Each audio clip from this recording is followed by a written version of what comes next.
Sri Krish International School, the best school in Red Hills. Admission open for the year 2025 to 2026. Affordable fees, digital classroom, CCTV facility, 15 plus sports and extracurricular activities. Best teacher for your children educational career. Call now 8925901723. Mayiladuthurai அருகே சாராய வியாபாரிகளால் இளைஞர்கள் வெட்டி படுகொலை செய்யப்பட்ட சம்பவத்தில் உடலை வாங்க மறுத்த உறவினர்கள். முட்டம் வடக்கு தெரு பகுதியில் ராஜ்குமார், தங்கத்துறை, மூவேந்தன் ஆகியோர் தொடர்ந்து சாராயம் விற்பனை செய்து வந்த நிலையில் தட்டி கேட்பவர்களை அடித்தும் கொலை மிரட்டல் விடுப்பதும் வாடிக்கையாக இருந்துள்ளதாக அப்பகுதி மக்களால் குற்றம் சாட்டப்பட்ட நிலையில் கடந்த சில தினங்களுக்கு முன்பு காவல்துறை சார்பில் முட்டம் பகுதியில் சாராய ரைட் நடைபெற்றதில் சாராய வியாபாரி ராஜ்குமாரை போலீசார் கைது செய்தனர்.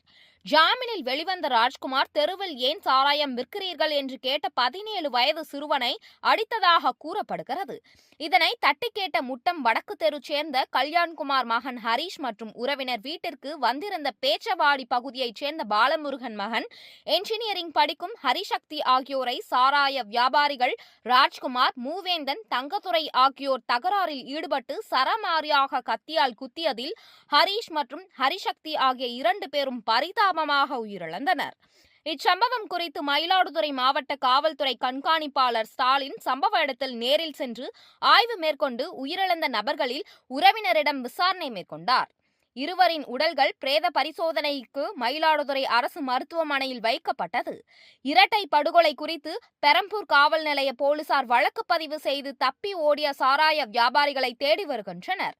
சாராய வியாபாரிகளால் இரட்டை கொலை அரங்கேறிய நிலையில் அரசு மருத்துவமனையில் போலீசார் குவிக்கப்பட்டனர். இச்சம்பவம் மயிலாடுதுறை மாவட்டத்தில் பதட்டத்தை ஏற்படுத்தியது. இந்நிலையில் ராஜ்குமார், தங்கத்துறை ஆகிய இருவரை கைது செய்துள்ள போலீசார் மூவேந்தனை தேடி வருகின்றனர்.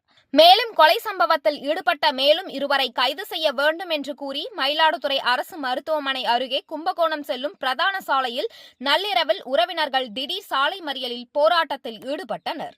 உறவினர்களிடம் பல்வேறு கட்ட பேச்சுவார்த்தை நடத்தப்பட்டு மாவட்ட காவல்துறை கண்காணிப்பாளர் ஸ்டாலின் முறையான நடவடிக்கை எடுக்கப்படும் என உறுதியளித்ததன் பேரில் உடல் ஒப்படைக்கப்பட்டது.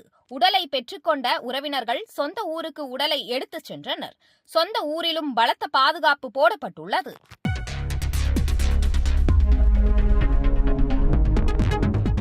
செய்திகளை உடனுக்குடன் தெரிந்து கொள்ள வேதா நியூஸ் டைம் சேனலை சப்ஸ்கிரைப் பண்ணுங்க.